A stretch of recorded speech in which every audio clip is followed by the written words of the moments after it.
ሰላም ጤና ይስጥልን ክቡራትና ክቡራን የቤንጃ ቲዩብ ቤተሰቦች እንደምን አላችሁ በእያላችሁበት ሁላችሁም ሰላም ሁኑ ዛሬም እንግዲህ እንደተለመደው ምርጥ የሆኑ ቪዲዮዎች ይዤላችሁ መጥቻለሁ እነሱን ያያየን ሪላክስ እናደርጋለን ቁም ነገር ባላቸው ቪዲዮዎች ደግሞ እኔ ሐሳብ አስተያየቴን ከዚህ በቀጥታ ለእናንተ አደርሳችኋለሁ እናንተ ደግሞ ሁሌ እንደምታደርጉት ሐሳባችሁን በነጻነትና በጨዋነት የኮሜንት ሴክሽን ላይ ማስፈር ትችላላችሁ ማለት ነው መልስ መስጠት ለሚገባኝ ወዲያው እዛው ስር መልስ ምሰጥ ይሆናል ማለት ነው ሁሌ እንደምናደርገው ደግሞ ታዳጊዎችንም መልካም ልደት እንላቸዋለን ዮአኪን ዘነበ ለፍናን ዮናታን ለሜሎና ተመስገንና ለሂያብ ተመስገን መልካም ልደት እንዲሆንላችሁ እንመኛለን እደጉልን ለወግ ማድረግ ብቁልን ነው የምንለው ለዚህ ቻናል አዲስ ሆናችሁ ደግሞ ቻናሉን ሰብስክራይብ በማድረግ ቤተሰባችሁን ሁኑ ነባሮችም ቼክ አድርጋችሁ ሰብስክራይብ አድርጉና የሚለቀቁት ቪዲዮዎች ቶሎ እንዲደርሳችሁ ማድረግ ትችላላችሁ ማለት ነው የላይክ ነገር ስለ እውነት በጣም እጅግ አድርጌ አመሰግናለሁ ሰሞኑን ሪኮመንድ እንዲያደርግልኝ ላይክ አድርጉልኝ ብዬ ነበር እውነትም በማድረጋችሁ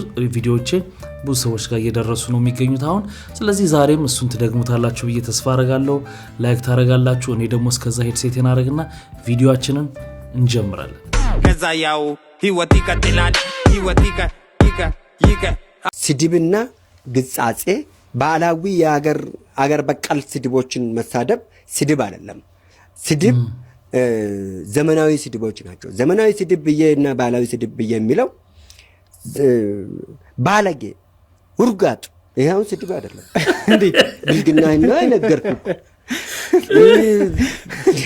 ልክስክሳም ይሄ ስድብ አይደለም እና ምትልከሰከስ ከሆነ ልክስክሳም ልጣጫም ባለጌ ብለህ ስትል አባት ለልጁ የሚቆጣ ነው እንጂ ይሄ ስድብ አይደለም ስድብ ዘመናዊ ስድብ የሚባሉት በእናት የምትሳደብ ከሆነ አንተ ዘመናዊ ተሳዳቢ ነህ ባለጌ ነህ ተሳዳቢ ነህ በቃ በብሔር የምትሳደብ ከሆነ በሃይማኖት የምትሳደብ ከሆነ በሰዎች ማንነት የምትሳደብ ከሆነ አንተ ዘመናዊ ተሳዳቢ ስለሆንክ ክፉ ባለጌ ስድብ ተሳዳቢ ነህ የኔ ግን ገጻሽ ነው መላሽ ነው አስተማሪ ነው በልምጭ ልፋጫም ብሎ አስተማሪ ነው እሺ የሚገርፍክ ስድብ ነው እንጂ በዱላ የሚመታ ስድብ አይደለም በሳማ ቅጠል ነው የሚገርፍ ቄጤን ነው በሳማ ቅጠል የሚገርፍ ይሄ አሁን ስድብ አይደለም ይሄ እገርፋለሁ ዋ በሳማ ቅጠል ነው የሚያቃጥልህ ብሎ መሰዳደብ ድሮም እናት አባት ለልጆች የሚናገሩት ናቸው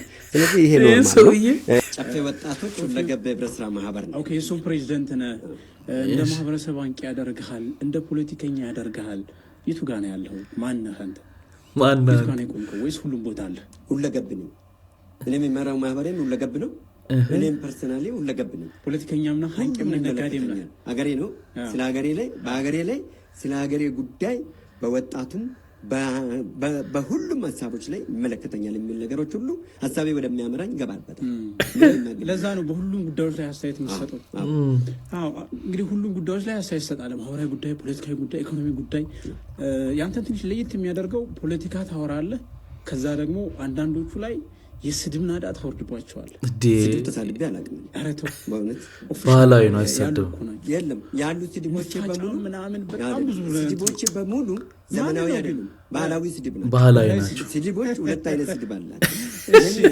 ስድብ ሳይሆን ግጻጼ ነው ምክር ሐሳብ ነው ጠንከር ያለ ምክር ሐሳብ ግጻጼ ነው እንጂ ግጻጼና ስድብ ይለያያሉ አንተ ዘመናዊ ስድብ መሳደብና አባቶች በፊት የሚሳደቡ ስድቦችን ባህላዊ ስድቦችን ተረስተዋል እንደውም ሳማቅጠል ታውቃለህ እዚህ ከተማ ውስጥ ሳማቅጠል የሚባለው የለም በሳማቅጠል ገርፋለሁ የሚል ሁሉ አለ አይደል እዛ ውስጥ ያ ማለት ዘመናዊ አይደል ባህላዊ ነው ፍቅር ነው የፍቅር ስድብ ነው ተረቶ ሰው ይተው እውነት ማንም ሰው ተሳድቦ አንዳንዶቹ ላይ ግን ኢሞሽናል ሆነ ነው የለም አሁን ዮኒ ማኛን ለምሳሌ አልጠራቸው እንትኖች አሉ እንግዲህ አንተ ባህላዊ እንት ነው ተግዛዝ ነው ብለዋል ዘመናዊ ሲሆን ነው ስድብ አሮን ነው እሱን ላንተ ተወላለ እና ስድብ ይለያያል ተሳድቤ አላውቅም ምንም አታውቅም ግን ቪዲዮ ላይ ያየው ነበርና ቀጥታ ስርጭት አንዳንድ ሰዎችን ያነሱና ውረድባቸው ይላል ለምሳሌ ዮኒ ማኛ የሚባለው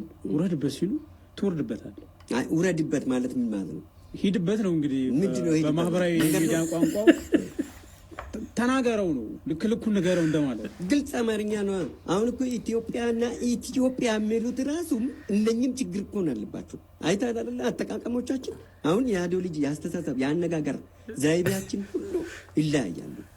አሁን ሄድበት ምንድነው የምትሄድበት ሲሉቲ ስለማውስ ነው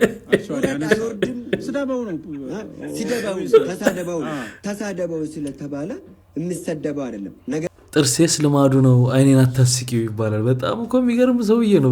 በጣም ያዝናናል። ምንም በዚህ ሰውዬ የሚሰው ካለ ሞኝ ነው ማለት ነው በእውነት ምክንያቱም ስድቡ ባህላዊ ነው። የቴዲ ያው እንደ ዘፋኝ ዘፈን የዘፈነ እንደ ዘፋኝ መብቱ ነው የመሰለውን መዝፈን መብቱ ነው። ለምን ዘፈነ ብለን አንልም። ነገር ግን ዘፈኑ ሁሉ ጊዜ በተለመደ በፖለቲካ በማጣጣል በማንኳሳስ ላይ ብቻ ባይሆንና በታሪክ ላይ የትኛውንም ንግስታቶችን ልትወድ ትችላለህ። ነገር ግን ሁሉ ጊዜ በዛውኑ በተቀደደውኑ ሁሉ ጊዜ ስትመጣ መለወጥ አለብህ። በነበረበት ቦታ ላይ መጽናት የለበትም።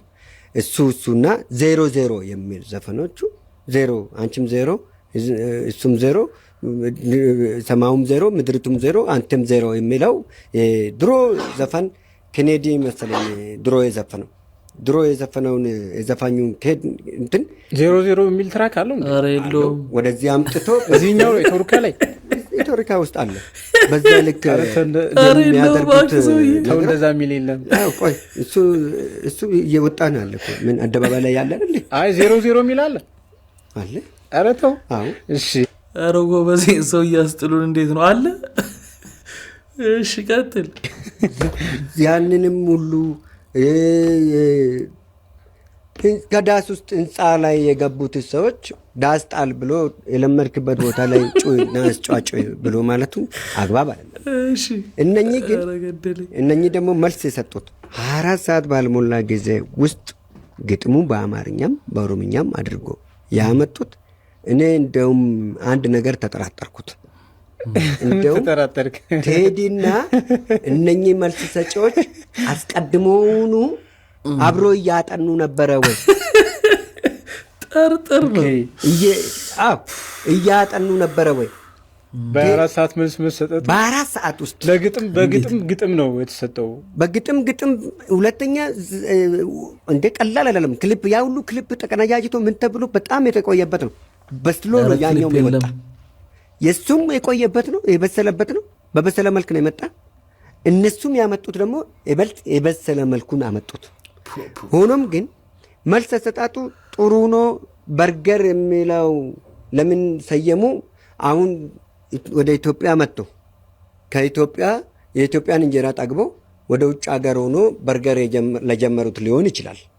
በተረፈ ግን ግን የሚለው ግጥሙ ምንድነው መሰለህ? አገር ውስጥ ላሉት ግን ቆይ ውስጡን ነው አቃናችሁ ለበርገር ነው እኔ እየተናገርኩ ያለሁት የውስጡን ነው።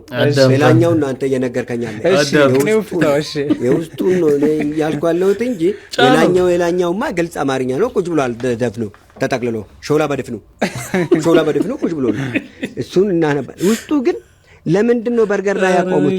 ለቁርጥም አበቃን ለውስኪም አበቃን ለምን አይሉም? እቺ መጨመር እዛ ውስጥ አለች።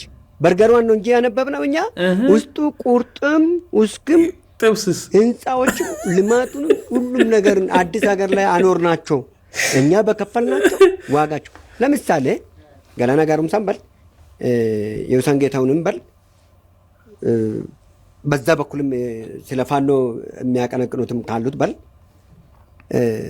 በትግሉ ጊዜ ሁሉ ጊዜ ኢማጂን እቺን ባለፈም ነገር ካለው ሁሉ ጊዜ ለውጥን የሚያመጡት ወጣት ናቸው።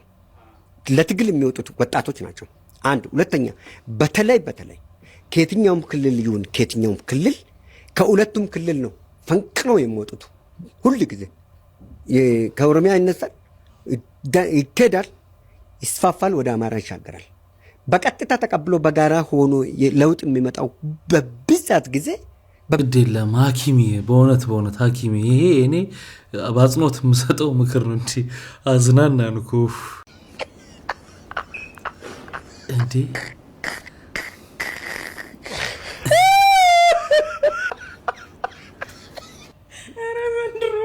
ጉድ ነው እማማ ስፓይደርማን ትክክል የአመት ይሄን ይመስላል ፍጥነቱ ወይዘሮ የቱርኳንች ስፓይደርማን አሪፍ ስም እማጀትሊ ወንድና ሴት አይደለም። ኧረ ዛሬ ይጨርሱን ነው ይታው ቶሎ ዳንግራ ገብቶናል። የት ልሄዱ ነው? አሁን እኔ ሜሮ ቤት እሰራለሁ እላለሁ። ኒንጃ ማማ ዋሪየር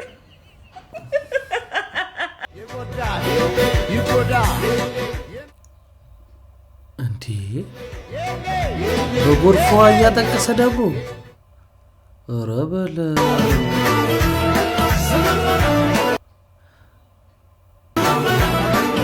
ትልቁ ዳቦ ሊጦነልሽ ማለት አሁን ነው። ይህን ቪዲዮ ማን ላይ ካረገው በሉ ታይፎድና ታይፈስ አተትና ሜባ ሪፖስት አድርገውላል። ጃርዲያ ተስቦ ኮሶ ጠቅላላ ፎሎወሮች ሆነዋል። አረባ ከፈምሳለሁ ብለህ ሌላ አዲስ በሽታ እንዳታመጣብን፣ እኛ ኑሯችን ይበቃናል። በልጅ ገላ መታጠቢያ በዚህ እድሜ ትቦርቃለህ። ቡኒ ሲሆን ማኪያቶ መሰለህ አይደለ? ከላይ ሰፈር የመጣ ጎርፍ እንደው እግረ መንገዱን ይዞህ በሄደ በዛው መብረቅ ያጋጥምህ መሃል ላይ እንደው ዘፈን ሳትከኝ ዘፈን ሳት ለዚህ ዘፈን የሚሆነው መርከብ ነበረ። እራብተኛ ዘንዶ አረዲያ እሺ ሆንኮም በግልጽ ተናገር። ጧፉ ምን ያደርጋል? አይነን ምን ሆነ ነው ንገረኝሽ። ተገዝቼ ስገረፉ አልኩ። ስራ መልቀቂያ በቃ ወረቀቱን ጻፍ ልልይድበት። ታዲያ 10 ቢገርፈው የስራ መልቀቂያ ታስገባለህ እንዴ? ቦታን ረሳ ጀርቤ ላይ ያለቀው የጧፍ ማጣት አይታየም እንዴ? ሲጀመር ላት የማስረዳት ኃላፊነት መልቀቂያ ስጠኝ ልልይድበት። በእናት ሰሌላ አትጮ አንተ ቦቅቧቃ። ሲጀመር በግርፋቱ አመካኘ እንጂ ጸበል ሳይነካ እንደ የምትጮ ቶመጮውን ባለፈው የተያዘ ጊዜ ሰላቢና አይንዬ ማሉ ብሎ አላስተቆራቸውም። ትዝካለ እኮ አሁን ስኒችስ ጌት ስቲችስ ቢ ሉጋ በጦሬ ሰላቢ ነው ደግሞ እንዴ ቡዳ መጣራንዴ ሰላም አልኩ። ሰላም አንተ ረፋት ሳቂ አማል እንዴ ለራሱ የሥራ መልቀቂያ ያስገባ ነው ተገዝቶ እንኳን ስቀበት በሽተኛ። አረ ቡዳ ተስፋማ እንዳቁርጭ ያገኘሽውን በላ ያረክሽ በእናትሽ ኮፒ ሊንክ ማድረግ ነው ይጠፋልሻል። ዋርኒንጉ ማን ነው ግዝቱ? ሞከርኩት ላንዴ ተገላለጠችው አንበላለ ብዬ ተሸፋፈነችው አንበልቼ ጨጓሬ እንዳለ ቀርበ በዛ ላይ ያለ ተቃጠልኩኝ። ተረዱኛ በቃ እንደዛ ከሆነማ ተውታታችን ቲክቶክ ለምን አይጀምርም? ቲክቶክ ጀምር። ምን ታለንት ኑሮት ነው ቲክቶክ የሚጀምረው? ያስፈልጋል እኮ መስፈርት አለ ሁሉም ነገር። ኦሬዲ አይኑ መስፈርት አሟላ እኮ ማንቼን ይደግፍ። እዚህ ላይ ቢዩኤልን ያስገቡልህ። ለዚህ ጉዳይ ለሰይጣኑም ይሁን ለሰላቢው መልስ መስጠት አለብህ። ሁለተኛው ሳይታችን ይሄ ነው። ግንበኛውም ደግሞ አብሮ ከጀለስ ጋር ፓርትነር ሆነ ሰሰራ ስለሆነ ተናበን ነው የምሰራው። እንደውም ከሱ ጋር ላስውቅ ዶዶ ና አስረዳት እስቲ አንዳንድ ነገሮችን ማወቅ ስለዚህ ስለንጻ በእውነት እንግዲህ ከዚህ በፊት ቀድመን የጨረስነው ልንገርሽ። እኛ ላይ የሚያደርገን ሳሎን ሲጠባ ነው፣ ሳሎን ሲንቦረቀቅ ሲዘረጋ ደስ ይለናል። እንግዲህ ባልም ሚስትም ሰለብሬት ለማድረግ ቤተሰቦቻቸውን ሰብስበው እንግዲህ ታይሽ የባልም የሚስትም ዘመድ በዛታቸውን አስቢ ቁጭ ብለው ደበራቸው እና እዛው ሳሎን ውስጥ ፈረስ ግልቢያ አዘጋጀ። ሰፊ ነው ለማለት ወደዚህኛው ስመጣልሽ እዛ ጥግ ላይ ያለው ሁለቱ ሩም የወንድና የሴት ልጃቸው ነው የሰውየው። በዚህ ጋር የምታየው ደግሞ የባልየውና የሚስታቸው እዛ ጋር ቀስትና ቀስት መሀል ላይ ሮቤል ለምን አስፈለገ? ልናገራ በቃ ምን አደርጋለሁ። ጊዜ ከስተመር ሚስጥር አናወጣም። ግን እንግዲህ አንቺስ ምናችን ነሽ? ከስተመር አለሽ። ሮቤል ወንድ ልጃቸው ነው። በጣም አዲክተር ነው ሮቤል። በቃ 24/7 በከለር ነው የሚሆነው። ይጦዛል ባየት ያለሽ የማይጠቀሙ በቃ ሁሌ እንደደነዘዘ ነው። እና ከለታት አንድ ቀን በፊት የነበሩበት ቤት እንዲሁ ደንዝዞ መጥቶ የሩሙን በር የከፈተ መስሎት የባልካኒውን ከፍቶ ከ3ኛ ፎቅ ላይ ተራመደ። ወደቀ። ደንዝዞ ነበር፣ ተርፏል። ማለት ነው ያስተት እንዳይደገም ዛሬም ድጋሚ በከለር ሆኖ ሲመጣ እንዳይጠፋው ነው ምልክት ያደረገው። እንደዛ ነው። ኦኬ እሺ። እዛ ጋር ደግሞ ኮለን እንደዚህ ቀጣልና እንደዚህ ጀምሬዋለሁ። ተጨርሰው ያኛው የሴት ልጃቸው የመጀመሪያ ልጃቸው የሊና ሩም ነው። ሊና አክቹሊ እኛ ነን ሊና ምንድላት ቤተሰቦቿና የሰፈሩ ሰው ሊና ትወርክ ነው የሚሏት። እሷም 24/7 ክለብ ነው የምታሳልፈው። በሳምንት 3 ሰዓት ምናምን ቤት ትመጣለች። እንደውም ድንገት ከራባት ተብሎ ምግብ ምናምን ከዚህ ይቋጠርላታል ወደ ክለብ። እዛ በቃ ቴብል ላይ ስቶክስ ታደርገው መስሎ እሷን ለመዘከር ነው። እንደውም እኛና ቤተሰቦቿ ናቸው ሊና ትወርክ ምንላት። ጓደኞቿ ሊና ዳባሪ ጓደኛ ጨዋታው ደስ ይላል። ተጫወትኩ አይደል? ሰጥቻለሁ። ደውል። እሺ። አሁን የቤት አባታችን አድርግልኝ። ይሄን አኳክተን እንደጨረስን ያንንም እናኳኳለን። እሺ። ይሄ ቪዲዮ ለኢትዮጵያ ቡናና ለቅዱስ ጊዮርጊስ ደጋፊዎች አርሱልኝ። በተለይ የኢትዮጵያ ቡና ደጋፊዎች በደንብ ስሙኝ። ሌሎቻችሁ ኮፒ ሊንክና ሪፖስት አድርጉ። ትናንት በነበረው የደርቢ ጨዋታ ላይ የሆነች ዜማ ስታዜሙ ሰምቻለሁ። ሼባው ሆኗል የኔ ቢጤ ይረዳሻል ፍቅሩ አብጤ እያላችሁ ነቆራው ደስ ቢልም ግን ይሄን ዜማችሁና ግጥማችሁን ሰምቶ ፍቅሩ አብጤ ከዚህ በኋላ አልረዳም በቃኝ ቢል ህዝቡ አይጎዳም ወገን። ስለዚህ ቶሎ ብላችሁ የይቅርታ ቪዲዮ እንድትለቁላለሁ። አመሰግናለሁ። ቆሽ ፍርፍር 3500 ብር ገብቷል። ሁላችሁም የመረጃ ስሙ። የኢትዮጵያ ንግድ ባንክ ህንጻ 45ኛ ፎቅ ላይ የሚገኘው በታዋቂው ኢትዮ አሜሪካዊ ሼፍ ባለቤትነት የሚተዳደረው ማርከስ አዲስ ሬስቶራንት አካባቢ አዲስ የወጣ ሰበር መረጃ አለ። እየተጠነቀቃችሁ መጠነኛ የዋጋ መሻሻያ መደረጉ የተገለጸ ሲሆን የአንድ ድርቆሽ ዋጋ ፍርፍር 3500 ብር እንደሆነ ተገልጿል።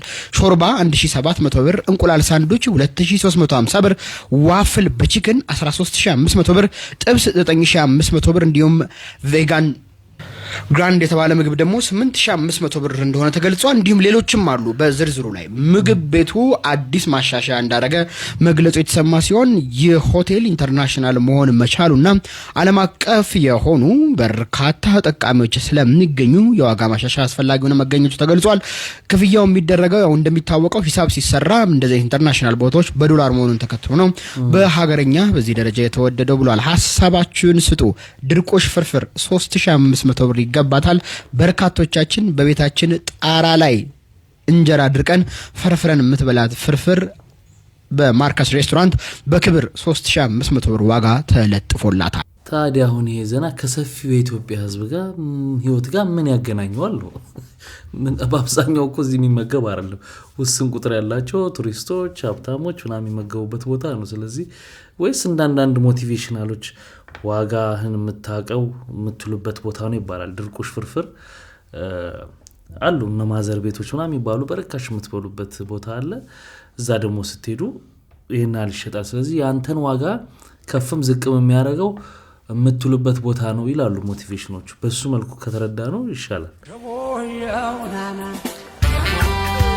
ይሄ እንግዲህ ሽምግልና ነው። ተመልከቱት። የአበባው ጋጋታ የድግሱን ስፋት ማየት ነው።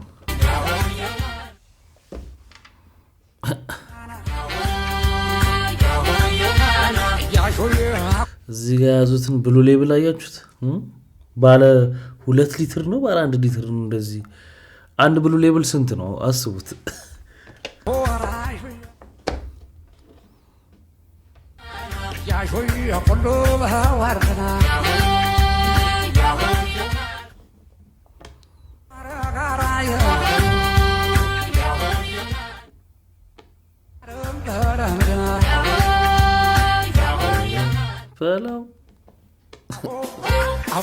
ሰርጉን ማሰብ ነው እንግዲህ እንደተመለከታችሁት ነው። ሽምግልና አሁን የምናያቸው ሽምግልናዎች በጣም ሰቅጣጭ ናቸው። በጣም ከወጪም አንፃር ከድግዝም አንፃር እንደገና ደግሞ ሽምግልናው ላይ ይሄ አዳዲስ ነገር ተጀምሯል። ሽምግልናው ሲያልቅ ባልየው ይመጣል፣ ቤት ውስጥ ይጨፈራል፣ ሚስትየው ሞታ ምናምን። እንደዛ አይደለም የሚሄዱት ሽማግሌዎችስ ታዋቂ ሰዎች ሲሆኑ ታዋቂ ሰዎች ጠቅላላ ተጠርተው ይሄዳሉ።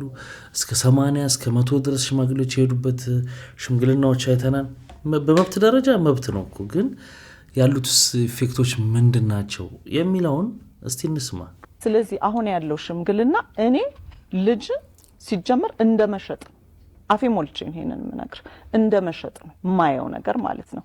ስለ ሰውየው ማንነት ያ ሁሉ ፕሮሰስ ተደርጎ ያ ሁሉ አጀብ የ200 የ300 ሺህ ብር አበባ ማለት ከየት የመጣ ባህል ነው ይሄ ሁሉ ነገር? እኔ እሱ አዲስ የመጣ ከየት የመጣ ነው? ጥቂት ዓመታት ወዲህ ነው የማውቀው። ይሄ ባህል ከየት መጣ? አንደኛ ይሄንን የሚነግሩን እናትና አባቶች ትልቆች ቢመጡ በጣም ደስ ይለኛል። ስትሬሱ ከዛ ነው የሚጀምረው፣ ከሽምግልና ነው የሚጀምረው። ያሁኑ እንግዲህ ሰርጉ ነው አልኩ። እንግዲህ እኔን እንደ አንድ ባህላዊ ሴት አይተህ እንዴት ነው ይሄንን ልታስብ የምትችይው ልትለኝ አትችልም። በጣም ብዙ ኤክስፖዠር አለኝ። የብዙ አገር ባህል እናንተን አይቻለሁ። ዩኒክነታችን፣ የሽምግልና አጠያየቃችን፣ ስርዓታችን ራሱ በየቦታው ሄጄ የማወራበት ደረቴን ነፍቼ ነበር። አሁንስ ምን ባህል አለኝና ነው ማወራው? የሽምግልና ስርዓታችን ስንት ነገራችን አልተከለሰም እንዴ? እኛ ሊሴ ውስጥ አድገን ከስንት የውጭ ሀገር ዜጎች ጋር ተምረን ስንት ኤክስፖዠርም አይተን ስቲል ያን የድሮ ባህሌን ለሰው ማስተላለፍ መንገር ፈልጋለሁ። አሁን ግን የምናየው 200 ሰው የሚመጣበት ሽምግልና የአበባ እንትን የሚመጣበት አባቶች የሌሉበት ወጣቶች የተሰበሰቡበት አፌ ሞልቼ ነው ምነግር እኔ እዚህ ጋር ወቀሳም ቢመጣብኝ እኔ ሪስፖንሲቢሊቲውን እወስዳለሁ ወጣቶች ሽማግሌ መሆን የለባቸው አይ እድሜ የእድሜ ቁጥር ብቻ አይደለም በርግጥ እድሜ ምልክ በእድሜ የእድሜ እንትን አይደለም ነገር ግን ይሄ ሪስፖንሲቢሊቲ የሚባለው ነገር በጣም አስፈላጊ ነው ስለ ትዳር ነገ እኮ ሽማግሌ እኮ ችግር ሲመጣ እኮ ድልድይ የሚሆን ሰው ነው ትዳር ላይ ሲመጣ እኮ ድልድይ ሆነ እነዚህ ሰዎች እኮ የማይተዋወቁ ሰዎች ናቸው ሽምግልና የሚመጣ ሰው እኮ ስለ ባልየው መናገር የሚችል እኮ ነው ባልየውን በደንብ ጠንቅቆ የሚያውቅ ሰው ነው ባልየውን በኋላ ደግሞ ለማስታረቅም ድልድይም ለመሆን ኃላፊነት የሚወስድ መሆን አለበት ኤግዛክትሊ ስለዚህ ይሄ ሰውዬ እኮ ማንነቱን ሁላኮ ምንም እኮ ና ከሌና አንተና ጋር አሁን ይሄ ስብስብ ይመጣል በጣም እንደው ከይቅርታ ጋር ይሄ ሴሌብሪቲ የምንላቸው ሰዎች የጀመሩት ነገር ነው አሁን ግን በየሁሉ ጋር የሚሄድ ነው ሴሌብሪቲዎቻችንን በጣም ነው ማከብራቸው እምወዳቸው ነገር ግን እነሱ ራሳቸው ባህል እንደዚህ ሲበረዝ እያዩ ዝም ማለት የለባቸውም ይሄ ሁላ አጀብ ተገቢ ነው ብዬ አንደኛ አላስብም በስቷል መሴ ከተናገርኩ መናገር አለብኝ ሁለተኛ ሽማግሌዎችን የሴቷን ቤተሰቦች ማክበር ያስፈልጋል ማስቲካ ያላመጡ መነጽር ሳያወልቁ የምናየው ነገር በጣም ነው ማለት ሽማግሌው ነው ይሄንን እንግዲህ እኔ ራሄል ጥፋት አጥፍተሻል ተብዬ ልባል እዚህ ጋር ማለት ነው ይሄ ነገር ግን እኔ ብቻ ነው እንደሚከነክነኝ ለምንድነው ሀገር ሽማግሌዎች የጠፉት ለምንድነው ሃይ ማይሉት ለምንድነው ባህል ተበረዘ ብለው የማይወጡት ሌላውስ ይሄ ቀሩስ ለምሳሌ ሽምግልና ሽማግሌዎች ወደ 5-6 ዓመት ተጠይቀው ከሰዓት በኋላ ሰርግ የሚሆንበት ምክንያት ምንድነው የሽምግልና ቀን መሆን አለበት ብዬ ነው ማስበውና በዚህ ላይ ማስተያየታለሽ ይዛው የሽምግልናው ቀን ከሰዓት በኋላ ሙሽራው ይመጣል ይወስዳታል እንዴ አራከው ሽምግልናው ገና ቆሞ ባልየው በር ላይ ቆሟል ትክክል አናቅም ባልየው በር ላይ ቆሟል እንዴ እኛ እኮ በጣም የድሮ ወሬ እኮ አይደለም እያወራን ያለ ነው በእኛ ጊዜ ሽምግልና እኔ ባለቤቴ የታየው የሰርጉ ዕለት ነው አዎ እኔ እንደዛ ነው እና ከየት መጣ ባህል ነው አዎ ይሄ ነው መዘመን ይሄ ነው ዘመናዊነት ብለህ የምታስበው ለምንድነው ያገር ሽማግሌዎች የጠፉት ለምንድነው ሃይ ማይሉት ለምንድነው ባህል ሲጠፋ ዝም የሚሉት ማን ነው ታዲያ የሚያስተካክለን በቃ መውቀስ ብቻ ነው እንዲህ ተደርጓል እኔ በጣም ኢሞሽናል ነው የሚያደርገኝ በቃ እንደዚህ ጠፋ እየተባለ ማለት ብቻ ነው የታሉ ያገር ሽማግሌዎች እናቶችን ያቸው የሰርጎች ዕለት አሻንጉሊት መስለው የሚቆሙ እናቶች እየመጡብን ነው እናት ተብላ ክብር ያላት እናት የሙሽራ እናት ይሄን የሚያካክል አይላሽ አርጋ ይሄን የሚያካክል ጥፍር ሰክታው አጓጉል አለባበስ ለብሰው ኮምፎርት አይሰማቸውም በልጆቻቸው ጫና አሻንጉሊት መስለው የሚቆሙ እናቶች አናይም ለምንድን ነው የምንወሻሸው እኔ እኮ ልጅ አድርሻለሁ ልጅን የሚያህል ነገር እየዳርኩኝ አንድ ሴት ልትመጣብኝ ነው አይደል እኔም እኮ ደርሻለሁ እንዴት ነው እኔ እንደዛ ሆኜ ልጅ ምድረው የታለ ባህሌስ የታለ ኢትዮጵያዊነትስ እንግዲህ ከኔ ወዲያ እንግዲህ ሞደርን ሴት አለ ብዬ ነው ያለለ አፌ ሞልቼ ነው በጣም ብዙ ኤክስፖዠር ያለኝ ሞደርን ባህሌን ግን በጣም ነው ሞልቼ ምንም ሐሳቧ ጠብ የሚል ነገር የለውምና ትክክለኛ ነገር ነው እናንተስ እንዴት ታዩታላችሁ እኔ እዚህ ውስጥ አንዳንድ ነገሮችን እንደ መብት መወስዳቸው አሉ ለምሳሌ አንድ ሰው ከሰራ ካገኘ ንጹህ ከሆነ ገንዘቡ ሰርቶ ደክሞ ደስታውን የሚያይበት ቀን ነው በደንብ ይደግስ ምን ይበል ምንም ችግር የለብኝም በጣም ድግሱ ተጋነነ ምናምን ብለው የሚከራከሩ ሰዎች አሉ እሱም የመብት ጉዳይ ነው ብዬ ነው ማምነው ግን የባህሉን ነገሮች ግን የሚጣሱት ነገሮች በጣም ነው የሚደብሩኝ ለምሳሌ የሽምግልናው ቀን ባልየው እዛው ይመጣል ምናምን እንደ ፋርነት የሚያዩት ሰዎች ይኖራሉ እንደ ፋርነት ሳይሆን ባህሉ ደስ የሚለው እንደ ድሮ ቢሆን ሽምግልና ቀን ሽምግልና ሆኖ እንደዛ እንጂ እዛው ጋር ሽማግሌዎቹ ባሉበት ይገባል ባልየው እዛው ጋር አብረው ይጨፍራሉ ሚስትየው ለብሳ ወጣ ምናምን ብዙ ደስ አይልም ተመልከቱ እዚህ ጋር ደግሞ ሰርጓ ላይ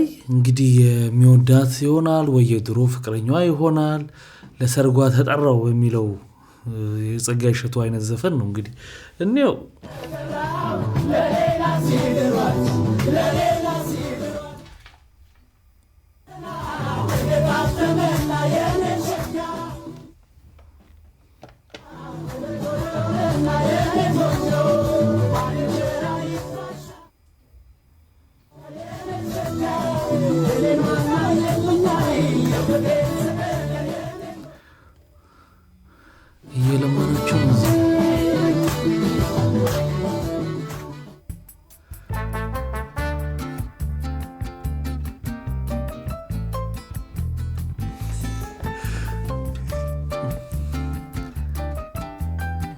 ግግም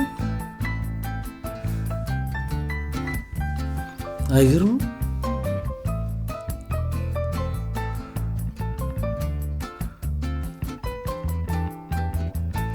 ታሳየዋለች ቀለበቷን ሁሉ ታላ አግብቻለሁ እያለችው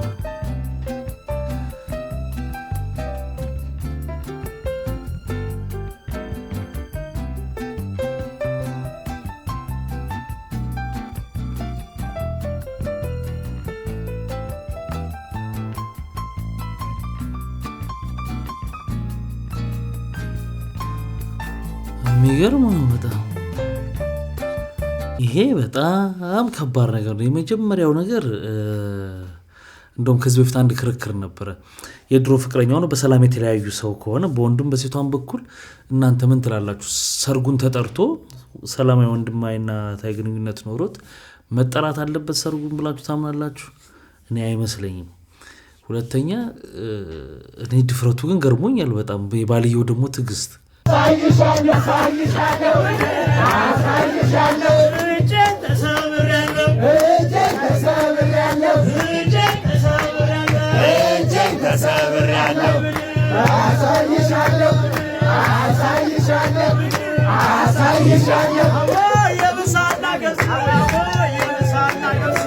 ምን አይነት ባህል ነው?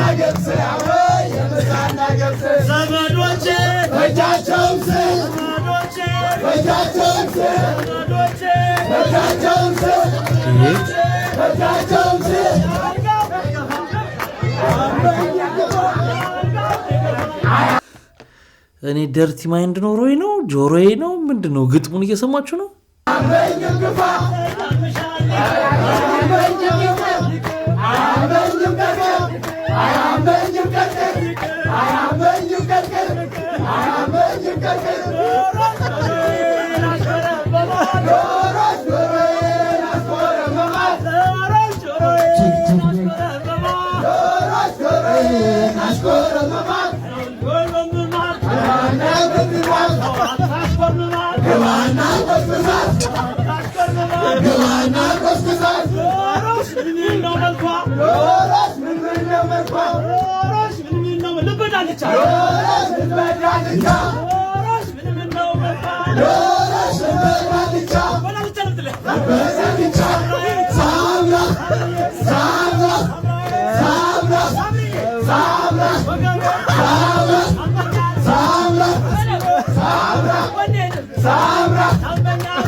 ወይ ታሪክ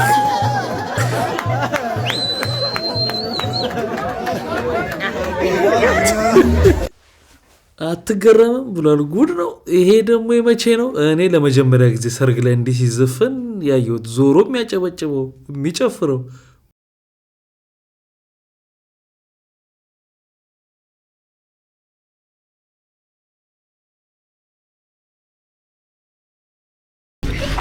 ወልደሽ አሳደግሽኝ እናቴ ናፍቅሽ ልጠይቅሽ ልምጣ ይቅርታ አድርጊልኝ እማ። ጡት ማለት ሲዋጋ ነው እንጂ ይሄን ጥልጥልሽን ወዲያ ይዘሽ ሂጂ። ጉች ጉች አለ ነው የሴት ልጅ ውበቱ። ታዲያ ሁሉ ምንድነው ፍንጭቱ? ሰማዩ የአህያ ሆድ መስሏል። እባክህ ምን ነው እንደዚህ ከፕሌን ላይ የሚለይ ስንጥቅ? አዎ ምላሴ ላይ ምሽኮ ስንጥቅ ይዘሽ የመጣሽው። አረ ተፈጥሮ ላይ ሙዳት አትያዝ። ተፈጥሮ ነው እንዳትሉኝ፣ ይሄ የተፈጥሮ አደጋ ነው። መቼስ ሀሳብ እንድሰጥበት መስሎኝ እዚህ አንጠለጠልሽው። ማን ነው እዚህ ያመጣሽው? ጉጉ ጋጋ እታለም። ይሄ ነገርሽን እኮ ለወተት አምራቾች ብታከራዩ በቀን ስንት ኪዩቢክ ሜትር እንደሚያመርት ብታቂ። የነዳጅ ዋጋ እንደዚህ ቢያሽቆለቁል አሁን እኛ እንዲህ እፎይ እንዳለው ሹፌሮቻችን እፎይ ይሉልሻል። አንዳንድ ጊዜ ሆን ተብሎ እንዲህ አይነት ኮንተንት ይዘው መጥተው ሲናገሯቸው ምንም ልክ አይደለም፣ ግፍ ነው፣ ተፈጥሮ ነው ማለት አይገባም። ወዳ ነው አምጥታ ሶሻል ሚዲያ ላይ አጓጉል አክሽን እና አጓጉል ገላቸውን ገልጠው የሚያሳዩት። ስለዚህ ይበልሽ ይሄን ቪዲዮ ስቲላዶን የወንድማችን አድርሱልኝ። ያስተዋልኩት ነገር በእንግሊሽ ለምን ኮንተንት እንደቀነስኩኝ ነው ግራ የሚገባኝ። and I think እንደነገርኳችሁ ቃሉ ቡቲክ ያደረገው ነገር ትልቅ ነው። አሁንም ደግመዋለሁ። እሱ እንዳስተውል አድርጎኛል። በጣም እንዳስተውል አድርጎኛል። አያችሁ ሁሉም ነገር ከእምነት ነው የሚጀምረው። ውስጣችሁ በደንብ ተቀብሎ ካላመነ ብቁ ነኝ ይገባኛል ብሎ ካላመነ at the end of the day መስራት ታቆማለህ። የተቆለፈ በር የተከፈተ እኮ ሊሆን ይችላል። ክፍት ነው፣ እንደውም ክፍት ነው። እግዚአብሔር ክፍት አድርጎ በር ያስቀምጥልንና ይህ በር የተቆለፈ ነው ብለን ራሳችንን እንነግረዋለን። because ከዚህ በፊት በሮች ሞክረን ስለተቆለፉ ይህ መሞከር ያስፈራናል። ተረዳችሁኝ? ግን እኮ ክፍት እኮ ነው ብንሞክረው። ግን እምነታችን የኛ መሪያችን ነች፣ እጃችን ትቆጣጠራለች። እና እኔም ቃሉ ቡቲክ ያገዘኝ እሱ ነው። በቃ በእንግሊሽ ቪዲዮዎች መልቀቅ አለብኝ። በእንግሊሽ ሰዎች መምከር አለብኝ። ስለ ህይወት መናገር አለብኝ። ስለ ታሪኬ መናገር አለብኝ። ተረዳችሁኝ? ብቁ ነኝ። በቃ አይ ኖ ኢትዮጵያዊ ነኝ። አይ ኖ ኢትዮጵያ ነው የተወለድኩት፣ መቀለ ነው የተወለድኩት። አይ ኖ ላላስብ እችላለሁ። ኢንተርናሽናል ደረጃ አይገባኝም። ግን ዋው ወደ አደይ ሎክ ወደ ሰፈሬ ያው የሰፈሬ ልጅ I mean just imagine እንደዚህ ሲለወጥ ሳይ okay brother I can do that too። መልካም እንደሰማችሁት ነው። ይሄንን ቪዲዮ መሰራበት ዋና ምክንያት እነ ስክሪን ሪከርድ ተደርጎ የተለቀቀበትን ኮሜንቶች ስመለከት ቅናት ነው ቀና ወይ ምናምን የሚሉ የተለያዩ አመለካከቶችን ስለተመለከትኩ እኔ የራሴ ምልከታ ላንተ ማጋራት ስለፈለኩ ነው። የመጀመሪያው ነገር እኔ ቅናት አይደለም የታየኝ፣ ኢንስፓየር መደረግህን የታየኝ። ቃሉ ቡቲክ የተባለው ታናሽ ወንድም በዓለም አቀፍ ደረጃ በሰራቸው የጥበብ ስራዎች የፈጠረው ተጽዕኖ ኢንስፓየር እንዳደረገ ነው የተሰማኝ። አቅም እንዳለ ኮንቴንትህን መቀየር እንዳለብህ ነገሮችን ደግሞ በእንግሊሽ ማድረግ እንደፈለክ በደፈነ የተመለከትኩት ነገር ማለት ነው። ሳይው ላይቭ ላይ ነው ሐሳብ የሰጠከው። ይሄንን ሐሳብ ለአድማጭ ተመልካቾች ባትሰጣቸውና ዝም ብለህ ወደ አክሽን ብትገባ የተሻለ አማራጭ ነው ብዬ አስባለሁ። ለምን ይህንን እቅድህን ኢንስፓየር መደረግን በቃሉ ቡቲክ አንደበትን ከፍተክ ባወራክ ሰዓት ላይ ሰዎች ሁሉ ጊዜ በንጽጽር ስለሆነ የሚያምኑት ወደ ተሻለውም አካል ውጤት ወደ አስመዘገበውም ወገን ዞር ስለሚሉ አንተን ከጆን ዳንኤል ጋር አነጻጽረው አንተ የተሻልክ የሚመስላቸው ብዙ ሰዎች አሉ። ደግሞ አሁን አንተን ከዚህ ከቃሉ ቡቲክ ጋር አነጻጽረው ቃሉ ቡቲክ የደረሰበት ደረጃ አንተ እንዳደረስክበት የሚሰማቸው ብዙ ሰዎች አሉ። እነዚህ ሰዎች ሐሳብ ውስጥ በአንጻሩ ትክክለኛ የሆነ ነገር ሊኖር ይችላል። ግን ሁሉ ነገር መወዳደር አለበት ብዬ አላስብም። እያንዳንዱ ነገር ለተፈጠረበት ወይም አስፈልጋል ብሎ ላሰበበት ነገር አስፈላጊም ጠቃሚም ነው ብዬ ከሚያስቡ ሰዎች መካከል አንዱ ነኝ። የመጀመሪያው ስህተት እንደነገርኩ ሐሳብህን መናገር ነው። ሐሳብህን ባትናገር ኖሮ ቀንተሃል አይሉክም፣ ቆጭቶሃል አይሉ። የቃሉ ቡቲክ ኮንቴንት እንግሊዘኛ ኮንቴንት አይደለም፣ ንግግር አልባ የሆነ ኮንቴንት ነው። የጥበብ ስራ ነው፣ ዲዛይን ነው። ራሱን ችሎ ፋሽን ፍልስፍና አለው። ይሄን ዓለም የምትመለከትበት ንጽረተ ዓለምህን በልብስ ወይም በስፌት በኩል ለዓለም የምታንጸባርቅበት ራሱን የቻለ ትልቅ አርት ፋሽን። ስለዚህ እዚህ አርት ላይ ይሄ ልጅ በጎ የሆነ ተጽዕኖ እንዲያመጣ ያደረገው አለመናገሩ ነው። አንተ ደግሞ ኢንስፓየር ስትሆን በእንግሊዘኛ ብናገር ከዚህ የተሻለ ተጽዕኖ ኢንተርናሽናል ያመጣለው ብለህ ነው ያሰብከው። ነገር ግን ቃሉ ቡቲክ የተባለው ብላቴና እንግሊዘኛ ስለተናገረ ሳይሆን ይሄንን ድልና ውጤት ያመጣው ስላልተናገረ ነው። ታስታውስ ከሆነ በፈረንሳይ የሚገኘው ካቢሌመን የተባለው ቲክቶከር በቁጥር 1 ደረጃነት ቲክቶክ ላይ ኢንፍሉዌንስ መፍጠር የቻለው ስለተናገረ ሳይሆን ስላልተናገረ ነው። ነገሮችን ለመግለጽ ከንግግር በላይ ድርጊቶች ዓለም አቀፍ ቋንቋዎች ናቸው ብዬ አስባለሁ። ለዛ ነው ቃሉ ቡቲክ ዓለም አቀፍ ተጽዕኖ ያመጣ። የምንወዳቸው ደስታን የፈጠሩልን ቻርሊ ቻፕሊን ብትል ወይም ሚስተር ቢንን ብትል ስለማይናገሩ ነው ኢንተርናሽናል ተጽዕኖ መፍጠር የቻሉት። ሌላው በተሻለ ተቀባይነትና ተወዳጅነትን ያተረፉት። ንግግር የዓለማችንን ውስን ቦታ ነው የሚይዘው። ለምሳሌ እኔ አማርኛ ስለምናገር ሊደርስ የሚችለው የኔ ቪዲዮ አማርኛ ተናጋሪ የሆኑ ኢትዮጵያውያንና ኤርትራውያን ዙሪያ ላይ ነው። ይሄን ደግሞ የሚያደርገው አልጎሪዝሙ ነው። ፈረንሳይኛ ባወራ ፈረንሳይ ቋንቋ የሚነገርባቸው ሀገሮች ላይ ቪዲዮ ይደርሳል። እንግሊዘኛ ባወራ እንግሊዘኛ የሚወራባቸው ሀገሮች ላይ ቪዲዮ ይደርሳል። እሱንም እንደ ኮንቴንቴና ኮንቴንቱ ላይ እንዳሳየውት ተሳትፎና ብቃት የሚወሰን ነው የሚሆነው። ስለዚህ ኢንስፓየር መሆን ኢንተርናሽናሊ ኢንፍሉዌንስ ለመፍጠር ማሰብ ራሱ በጎ ሆኖ ሳለ ባትናገር ኖሮ ጥሩ ነው የሚል ሐሳብ ነው ያለኝ። አንዳንድ ጉዳዮች ስለምንናገራቸው ነው ጠላቶችን አስከትለው ወዳጆቻችንን ለሌላ ሐሳብ እንዲጋብዙ የሚያደርጉት። ነገሮችን በልብህ መሰወርና በድርጊት መገለጡን ብትቀጥልበት የተሻለ ተጽዕኖ ታመጣለህ ብዬ አስባለሁ። ለምን የሰዎች አይምሮ ሁል ጊዜ ንጽጽራዊ ስለሆነ ደግሞ ሰው ለተሸነፈው ለወደቀው ለተዘረረው ሳይሆን ለዘረረው ላሸነፈው እንደሚወግንና በወደቀው ላይ እንደሚሳለቅ ሰሞኑን መነጋገሪያ ሆኖ በነበረው በንቃተ ህሊናና በጆን ውጤት ላይ መመልከት ትችላለህ። ሰው ላሸነፈው ለበለጠው ለላቀው ነው የሚያጨበጭበው የሚያሸበሽበው። በጣም ጥቂቶች ሰዎች ናቸው ከወደቀው ጋር ከተሸነፈው ጋር ከሞከረው ጋር አብሮ መቀጠል የሚችሉትና የተሸነፍክ የመሰላቸው ጊዜ አድማጭ ተመልካች ያጣህ የመሰላቸው ጊዜ በጣም ብዙ ሰዎች ከዙሪያ ከአካባቢ ዞር እንደሚሉ ማወቅ አለብህ።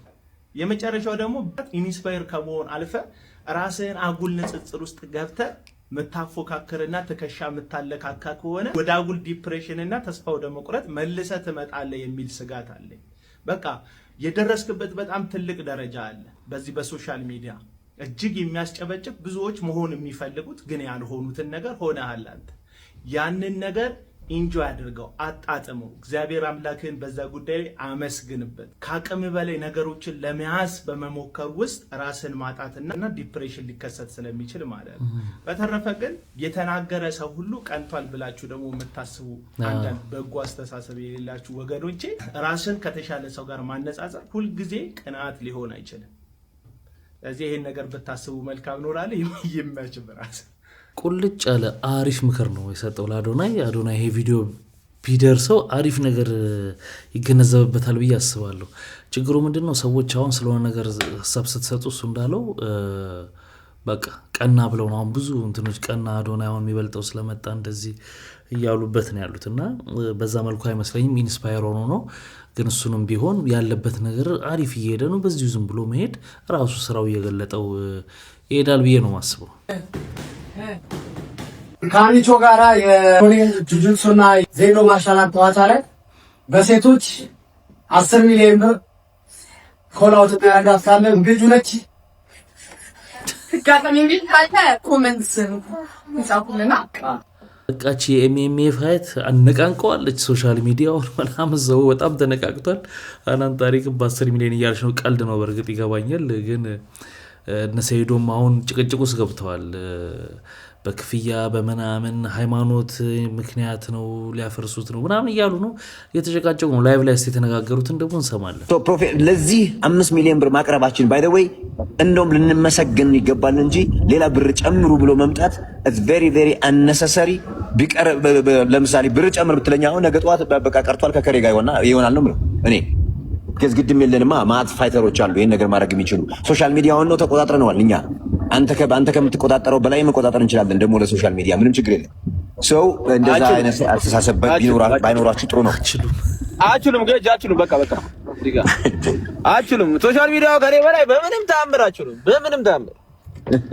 እነዚህም የመጡት እኔ አሁን ከዚህ በፊት ያደረጉት አንተም የመጣው ሶሻል ሚዲያ የኔ ስም ጠርታችሁ ነው። ይሄን ታውቃለህ። በለው አንተም የፈመጥኩ የኔ ስም ጠርተህ ነው ያኛውም የፈመጥ በእኔ አይደል የተጀመረው። ስማ አንተ 1.3 ሚሊዮን ሰው ይከተልሃል እንዳንተ አይነት ሰው ማለት ነው። 1.3 ሚሊዮን እንዳንተ አይነት ሰው ፕሮፌሽናል የሆነ 400 ሰው የሚከተለኝ ሰው አይነው ምን አይነት ሰዎች እንደሆኑ ምን አይነት ሰዎች ኢትዮጵያ ውስጥ ምን አይነት ሰው እንደሆንኩ አውቀዋለሁ። ምን አይነት ቫልዩ እንዳለኝ ምን አይነት ዋጋ እንዳለኝ ምን አይነት ሰው እንደሆንኩ 5000 ሰው 6000 ሰው እንደ ኮንሰርት የመጣው እኔም ብሎ እንጂ አንተ ብሎ አይደል 6000 ሰው እንደ ኮንሰርት እኛ ነን እኮ ያነቃቃ ነው። በለው ማርሻል አርቱ እኮ እኛ ነን። የኛ ስም ተጠርቶ እኮ ነው የመጣው። በምን ቀልደህበት አንተ ብሎክ እየሰበር ቀልደህበት እንዴት ሰው የሚመጣው? ምን አይደለም። መጀመሪያ ማንን ነው የጠራው? ለምን እናወራ? ማንን ነው የጠራችሁት? መጀመሪያ ፈርተህ እምቢ አልክ እኮ። አሁንም እኮ ፈርተህ ነው እምቢ አልክ። ባይ 5 ሚሊዮን ፈርተህ ነው እምቢ እኮ አልክ። 5 ሚሊዮን አትመጥኑኝም ነው ያልኩት እኔ። መፍራቻ ሳይሆን አትመጥኑኝም። ለምን የት ፋይት አድርገህ ምን ፋይት አድርገህ ነው ማይመጥን? ማን ነው ማይመጥን? ምን ፋይት አድርገህ ምን አድርገህ እንዴ?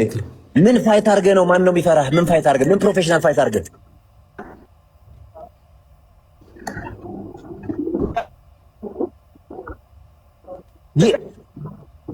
የት ፋይት አድርገህ የት አይተን ነው እንደዛ የምትለው ነው? አሁን ፕሩፍ እኛም እኮ ይሄን 5 ሚሊዮን ብር ያቀረብንልህ ፕሩፍ እንድታደርግ ነው። እንግዲህ ይህን ላይቭ ላይ ተነጋግረዋል። ብር ጨምሩ ነገር ብሎ ነበር መሰለኝ። ከዛ በኋላ ደግሞ እሱንም ትቶታል። ግን እነሱ ፈርተዋል ነው የሚለው እሱ ሄዶ ፈርተዋል። አጉል እንዳላረገው ልጁን ፈርተዋል። እንደገና ደግሞ ሊያስወጡኝ ፈልገዋል ከውድድሩ በሃይማኖቴ ምክንያት ምናምን ይላል። አሁን ላይ ይህንን ቃለ መጠይቅ ልናደርግ ስንል የጫንከው አዲስ ቪዲዮ በቲክቶክ እና በሶሻል ሚዲያ ነበረ። አዲስ ሩመር አዲስ ሀሚር ነገር ተሰምቷል እና ጉዳዩ ምንድነው? እስኪ ለኛም ንገረን። ጉዳዩ ያው እነሱ የሆነ አላረን ሌላው የመፍራት ስሜት አለባቸው ከቢዝነሱ እንዳይወጡ ማለት ይሄ ልጅ ገላግየው ከቢዝነሱ እንዳይወጡ ፈርተዋል። ለዛ እንደዚህ አይነት ጭምጭምጣዎች አሉ። ግን ያው ያስተካክላሉ ወዶ ሳይነግዳቸው። ለምን ህዝቡ ፈልጎታል። በቃ ደርሷል።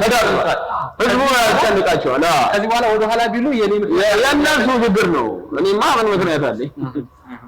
መልካም። እሺ የመጀመሪያው ጥያቄ ሴዶ ብዙ ጊዜ በቀጠሮ ሰዓት ይጠፋል። መገኘት ምን ያክል እርግጠኛ ነው? ከ100% ይሸመጥጣል። ሴዶ ይሄን ሰው ልደባደብ ብሎ አያውቅም ከዚህ በፊት እኔ እንደማይመጡኝ ስለማቅ ይሄን እከሌን ልደባደብ ብዬ አላውቅም። ገብቷል አይደል? ሰው እኔ ጋር ነው የሚመጣው እንጂ እኔ ወደ እነሱ ሄጄ አላውቅም። ንጉስ ስትሆን ያው እንደዚህ አይነት ነገሮች ይከሰታል። ግን እኔ አሁን ይሄ ሰውዬ ኮላው ታደረገ ኮላው ተማረጉ ብቻ አይደለም እሱ እኔ መፈለጉ ብቻ አይደለም ትክክለኛ ሚክስር ማቻራንስ ምን እንደሆነ ማሳየት ስለምፈልግ ስለዚህ ህዝቡ አሁን ያራ እኔ አይደንግ በፊት ለሱ እንግዲህ ሰይዶ የመጨረሻ ቪዲዮ ብሎ ይሰራው አለ። አሁን እንኳን ለጊዜው ትላንትና አይቼው ነው። ትላንትና ማታ አካባቢ ላይ የመጨረሻ ቪዲዮ ነው። ከዚህ በኋላ በ5 ሚሊዮን ተስማምቻለሁ።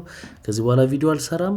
የምታገኙኝ ከዚህ በኋላ ወይ ኪሎ ስመዘን ነው ወይ እንትን መግለጫ ስንሰጥ ነው ምናምን ብሎ ዘግቷል። ተስማምቷል። እንግዲህ እነሱ ካንሰል እስካላረጉት ድረስ እንዴት ናችሁ? ቴዲ አፍሮ የዘፈኑ ሎጎ ኢቶሪካ ብሎ ሲሰይመው መሀል ላይ ምን እንዳለ አስተውላችሁታል አይደለም? የአክሱም ሐውልት አለ። ከስሩ ደግሞ የአፍሪካ በክብ የአፍሪካ ስዕል አለበት። ከላይ የአክሱም ሐውልት ነው ያለው አይደለም? አንተ ማን ስለሆንክ ነው የአክሱምን ሐውልት አንስተህ ባዶ አድርገህ ሎጎ አሰርተ የለበስከው? ሁለተኛ ላይ ደግሞ ይሄኛው የኖክ ድንቁ የምትባል የኦሮሞ አንደኛ ቀንደኛ ጠላት ገባችሁ? እንግዲህ እንደሰማችሁት ነው። እሱንም አላቃቸው ከዚህ በፊት አይቻችሁ አላውቅም። ሰዎች ናቸው እነዚህን ቪዲዮዎች የላኩልኝና እስከ መቼ ነው ዝም የምትለው? ውሸት ሲደጋገም እውነት ይመስላል እና የሆነ ነገር በል መልስ ስጥበት ስላሉ ነው የመጣሁት እንጂ ለሱም ይሄ መልስ አይገባቸውም። በዘርና በፖለቲካ ነገሮችን ከሱ ጋር ለማገናኘት የሄዱበት ርቀት በጣም ነው የሚያስገርመው። ኤአይ የተሰራባቸው ፎቶዎች እነዚህ ናቸው። ኦሪጂናል ፎቶዎቹ ደግሞ እነዚህኞቹ ናቸው። ሲታዩ እሱም ከ30 ዓመት በላይ ይመስላሉ። ግን ኤአይ ይሁን ኦሪጂናል ፎቶ ለይተው ምንም የሚያውቁት ነገር የለም። ባይሆን ሸርቱን ለብሼው እንኳን ቢሆን ማይ ራይት መብቴ ነው። ቴዲ አፍሮን በጣም የምንወደው የምናደንቀው አርቲስት ነው። ስለዚህ መብቴ ነው። ለዚህ ለማይረባ ላይክ ለፎሎወር ብላችሁ በዚህ ልክ ዘቅታችሁ ወርዳችሁ የማይሆን ነገር መስራት ህዝብን ከህዝብ ጋር ለማጋጨት። በነገራችን ላይ ሰዎች እንዲጠሏችሁ ማድረግ ይችላሉ። እግዚአብሔር እንዲጠላችሁ ማድረግን አይችልም። በፍጹም አይችልም። እና ሰከን ብላችሁ ነገሮችን ለማየት ሞክሩ። ኮሜንት ላይ የምትራኮቱ ሰዎች መጀመሪያ ኤአይ ነው ኦሪጂናል ነው ምናምን የሚለው ነገር መጀመሪያ ላይ እነዚህ መለየት ሳይችሉ ቀርተው የመጣላቸውን መተው እዚህ ጋር ሲያወሩ ሁሉም ነገር ተቀብላችሁ እንትን አትበሉ፣ አትንጫጩ። ይሄን ለመናገር ነው። አመሰግናለሁ። አሁን አንዳንዴ ኤአይውንም በተለይ ፒክቸር ላይ ከሆነ ቪዲዮ ላይ ምናምን ታገኙታላችሁ። ፒክቸር ከሆነ ኦሪጂናል ፎቶ ሰጣችሁት ልብስ እንዲቀይር ከሆነ ምናምን በጣም አስቸጋሪ ነው ለማወቅ በርግጥ። እና ደግሞ ሄኖክ እድሜያቸው ከ30 ስለሆነና በታች ስለሆነ የኔ ማወቅና ያለማወቅ የሚል ደረጃም ውስጥ መለካት አይቻልም በእድሜያቸው ለማለት ፈልጌ ነው። ያው በእውቀት ነው የሚለካው። እድሜው ማነስ ብሎ ሊያቅ ይችላል፣ ከፍም ብሎ ሊያቅ ይችላል ለማለት ነውና ግን ማጣራት ጥሩ ነው። በርግጥ ማድረግስ መብቱ ነው ወይ? መብት ሊሆን ይችላል። ከዛ ደግሞ ሶሻል ሚዲያ ላይ ደግሞ ከተለጠፈ ሰዎች አስተያየት ደግሞ የመስጠት መብት አላቸው አስተያየት የመስጠት እርግጠኛ ሆነው አይናገሩ እንጂ አላቸውና ብዙ ባትረብሽ አሪፍ ነው። ግን ሆነም ቀረም የተደረገው ነገር እሱ ያላረገው ነገር በያ ተሰርቶ ምናምን ስሙን የሚያጠፋ ነገር ስለሆነ ያ ትክክል አይደለም፣ አግባብ አይደለም። ሰላም እንዴት ናችሁ? እንኳን አደረሳችሁ። ባለፈው ሶሻል ሚዲያ ላይ ሲዘዋወር ስለነበረው ነገር ህግ የያዘው ጉዳይ ስለነበረ በፍጥነት ምላሽ ስላልሰጠውኝ ይቅርታ ጠይቃለሁ። ያው ህጉ ጨርሶ ምናምን ይምጣና እውነታውን ላስረዳ ብዬ ነው። ቲክታክ ላይ ሲዘዋወር የነበረው ነገርና አንዳንድ ቲክታከሮች ሲፖስቱት የነበረው ነገር ስለ መድፈር ምናምን ጉዳይ ነው። እዚህ ህግ ጋር ደግሞ የተጠየቁበት ጉዳይ ደግሞ ግጭት ነው የሚለው ወረቀቱን የክሱን ወረቀት መሀል ላይ ወይ መጨረሻ ቪዲዮ መጨረሻ ላይ ያስቀምጥላችኋለሁ፣ ታዩታላችሁ። እኔ እንደዚህ አይነት ነገር ውስጥ የምሳተፍ ሰው አይደለሁኝ። ከዚህ በፊትም አረብ ሀገር ምናምን በሚል ነገር የተነሳ ነገር ነበረ። ያን ነገር ዝም ብዬ ቸል ብዬ ስራዬን ልስራ ብዬ ነበር የተውኩት። ግን አሁን ያን ነገር ዝም ስላልኩኝ ነው አሁን ሁለተኛ እንደዚህ አይነት ነገር የመጣብኝ። እኔ እንደዚህ አይነት ነገር ውስጥ የምሳተፍ ልጅ አይደለሁኝም። ህዝቡ ነው እዚህ ያደረሰኝ። ህዝቤን አከብራለሁ። ሴት እናት ናት ያሳደገችኝ፣ ሴት ልጆች አሉኝ እና እንደዚህ አይነት ነገር ውስጥ የምሳተፍ ሰው አይደለሁኝም። እሱን ለማሳወቅ ነው የመጣሁት። ያለውን ነገር ለማጣራት እውነታውን ለማወቅ ከሁለቱም ወገን ያለውን ለማጣራት ሞክሩ። ዝም ብላችሁ ለተራ ነገር የሰውን ህይወት ከማመሰቃቀል ይልቅ አጣርታችሁ ምናምን ወደ እውነታው መታችሁ ብትፖስቱ ጥሩ ነበረ። በዚሁ አጋጣሚ ላደረጋችሁትም ሰዎች እንደዚህ ብላችሁ ለፖስታችሁትም ሰዎች ልቦና ይስጣችሁ እና የኢትዮጵያ ህዝብ እንዲያውቅ የሚፈልገው ነገር እኔ እንደዚህ አይነት ነገር ውስጥ የለውም። ይሄ እንድታውቁት ነው። እኔ ህዝቤን አከብራለሁ፣ እወዳለሁ።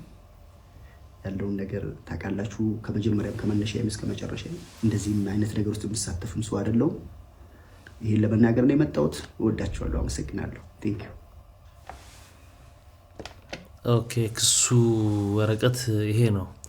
ከላይ ያለውን እንተውና የወንጀሉ ዝርዝር ተከሳሽ በሰው አካልና ጤና ላይ ጉዳት ለማድረስ በማሰብ በቀን 22/6/2018 ዓ.ም በግምት ከጠዋቱ 12 ሰዓት በቂርቆስ ክፍለ ከተማ ወረዳ 02 ክልል ልዩ ቦታው ሎጎስታር ሆቴል ውስጥ የግል ተበዳይ የሆነችውን መድኃኒት ይልማ የተባለችውን በቀኝ እጁ በቦክስ በቀኝ በኩል ፊቷንና ከንፈሯን በመምታት የህመም ስሜት እንዲሰማት በማድረጉ በፈጸመው የእጅ እልፊት ወንጀል ክስ ተከሷል። ግን አይገባኝ ክሱ ላይ እንዴ የህመም ስሜት እንዲሰማት በማድረጉ በቦክስ መቷት የህመም ስሜት እንዲሰማት በማድረጉ ነው የሚለው እንጂ የሆነ ወይ አላበጠም ወይ አልበለዘም ምናምን ማለት ነው። መምታት በራሱ የተለያየ ደረጃ ሊኖረው ይችላል በርግጥና አገላለጹ ስለገረመኝ ነው። እስቲ ምን ትላላችሁ እናንተ? ለፈው አንተና ግሩም ኤርሚያስ በአፊኒ ፊልም መሬት ተሸልማችሁ ነበር ወደ ደቡብ ኢትዮጵያ ክልል። አይ ለጊዜው አልሰጡንም፣ ግን ሲዳማ ምን ይላል? ሰው ሐላሌውን አያጣም ይላል። ሐቁን ማለት ነው። ሊሰጡናል ብለን እንጠብቃለን። እስካሁን አልተሰጣችሁ? አልተሰጠንም። ምክንያቱ ምንድን ነው? እግዚአብሔር ነው የሚያውቀው። ገለቶ ይሎሲ እንዴ በጊዜው መሬት ተሰጣቸው ብለን እኛ ሁሉ አውርተን ሚዲያ ሁሉ ተቀባብሎት አንተና ግሩም። እስቲ እንግዲህ እንዳልኩ ነው ሐቃችንን እናናጣ። እስኪ በሲዳምኛ ታዲያ ያው እንግዲህ አሙ በአፊኒ ፊልም ላሳየው ትወና ሲዳማንም ደውን በአጠቃላይ ነው በጣም ያስተዋወቀውና በጊዜው መሬት ተሰጣቸው ብለን ሁሉ አውርተን ነበር። እኔ ካሁን ፎቁ አልቆ የሆነ ፍሎር ይሰጠኛል ስል መሬቱም የለም። እባካችሁ ምንድነው የሚለው ሲዳማ? ሐላሌውን አያጣም ይላል። ሐላሌውን አያጣምና አብረን እንዳናጣ አርጉን።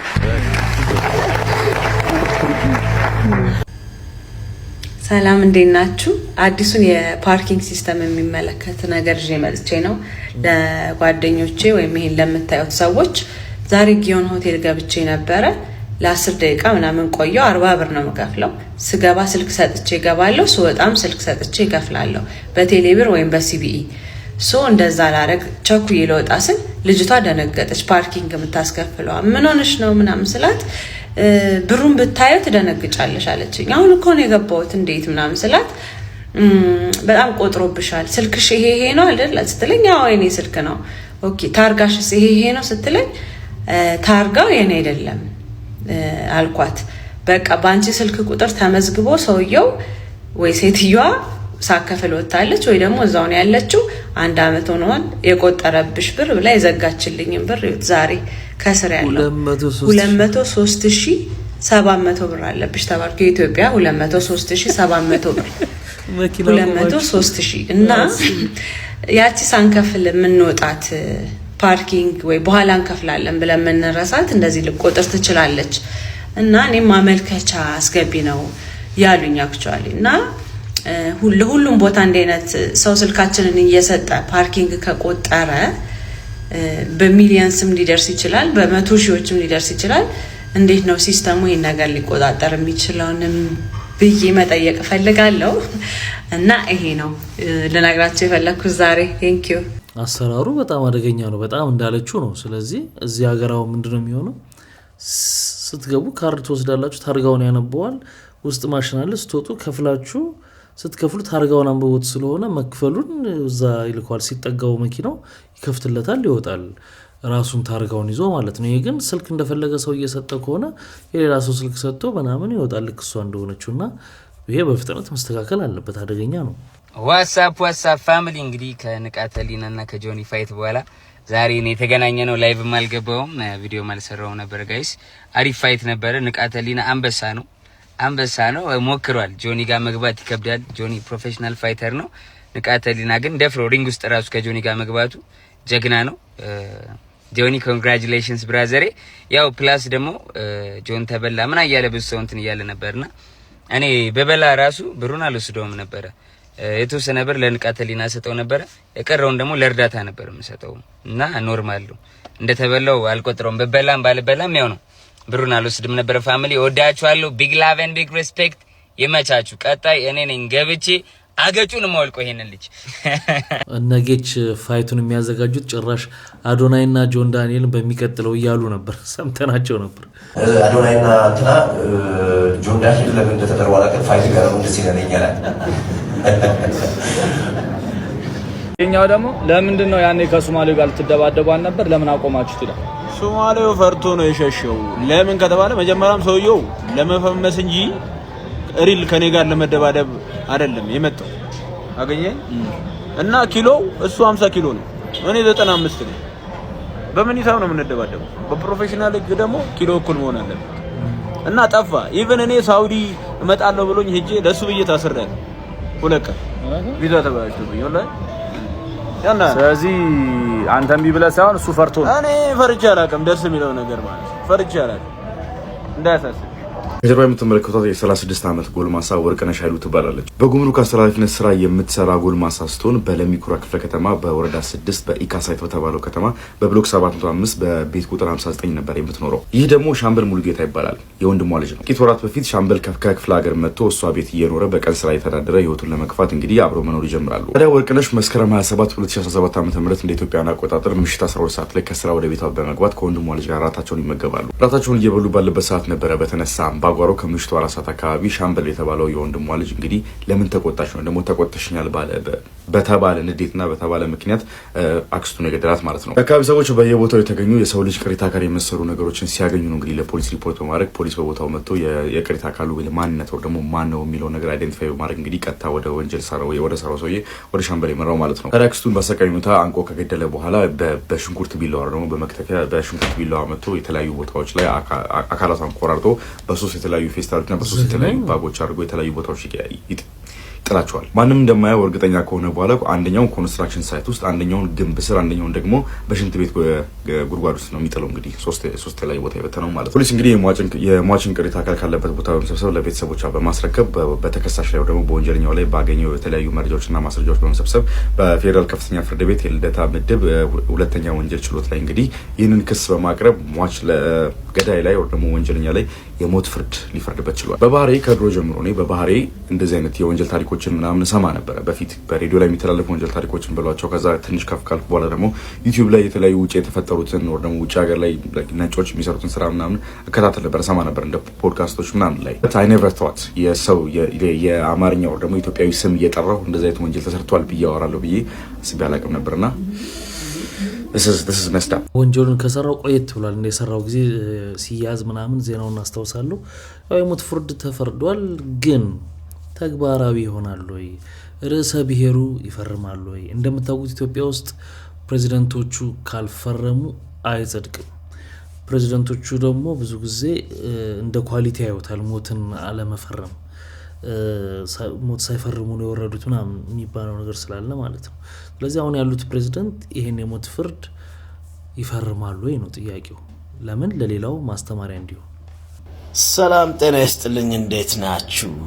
such a beautiful day።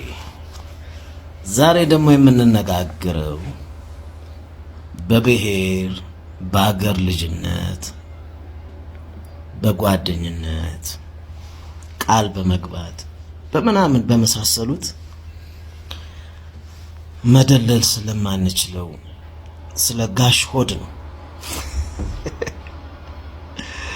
ስለ ኢኮኖሚያችን ነው actually።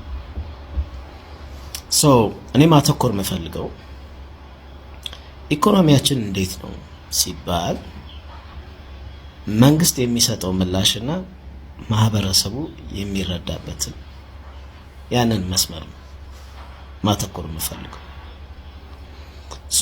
ብዙ ጊዜ መንግስት ኢኮኖሚያችን እንዴት ነው ሲባል ኢኮኖሚያችንማ በአሁኑ በደንብ ሰርተናል፣ ጂዲፒያችንን አሳድገናል ይላል። ጂዲፒ እንግዲህ አንድ አራት ነገሮችን ይዛል። በዚህ አሳድገናል ይላል። በማይክሮ ደግሞ ኢኮኖሚክስ ታች ድረስ ወርደን ገዢና ሻጭን ፕራይስ ላይ ምናምን ሰርተናል ይላል። ስራ ፈጠራ ላይ ሰርተን ምናምን ይላል። እንዲሁም አይኤምኤፍም ምናምን መስክሮልናል። በ11% አድገናል ይላል። ብዙ ጊዜ 11 ወይ 9 ነው የሚባለው እዚህ ሀገር ላይ እና ይዘጋዋል። ብዙ የኢኮኖሚክስ ተርሚኖሎጂ ያጭቅበታል መግለጫው ላይ። ታች ያለው ማህበረሰብ አድገናል ሲል ነው የሰማው። በስንት? በ11%። በነገታው ነው ያንን ቼክ ለማድረግ የሚሄደው። ሱቅ ሄዳል። ትላንት 10 ብር የገዛው ዳቦ አለ። አድገናል ስላልከው ዳቦ በ8 ብር ይጠብቃል። ሲሄድ ብዙ ጊዜ 12 ብር ሆኖ ነው የሚጠብቀው።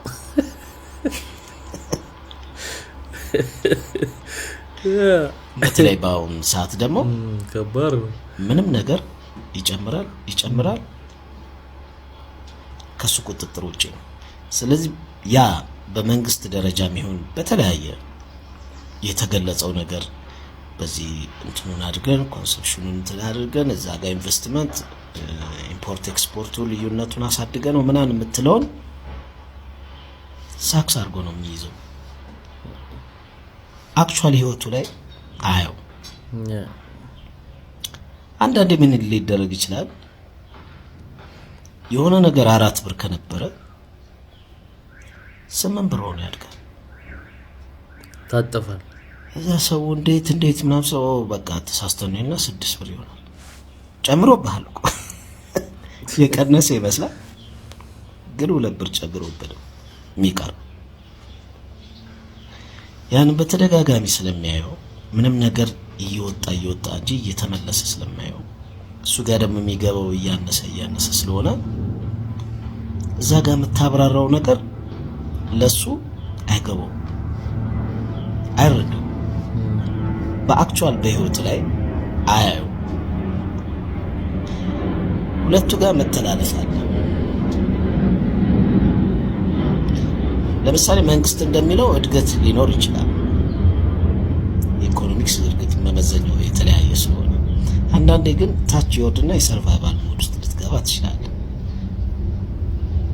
ሰርቫይቫል ሲሆን ምንድነው?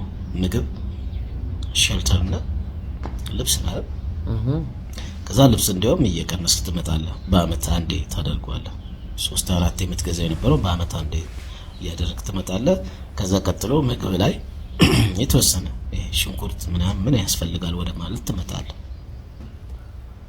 ያ ሰርቫይቫል ሞድ ዝም ብለህ ሰርቫይቭ ለማድረግ የምትኖረው ኑሮ ይሆናል ማለት ነው። አክቹዋሊ ኮን ስላለ ነው ይሄንን ማለት እና ራይት ናው ብዙ ይሄ ኢኮኖሚስቶች ወደፊት መጥተው ይህንን ነገር በደንብ ብዙ ትንተና እና ብዙ እይታ ይፈልጋል።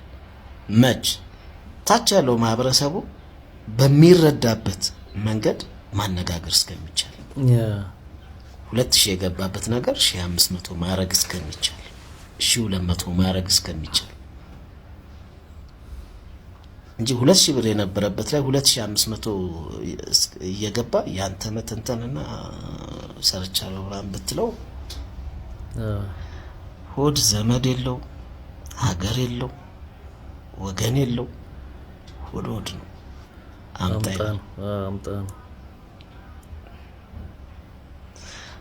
ያኔ ችግር ይፈጠራል።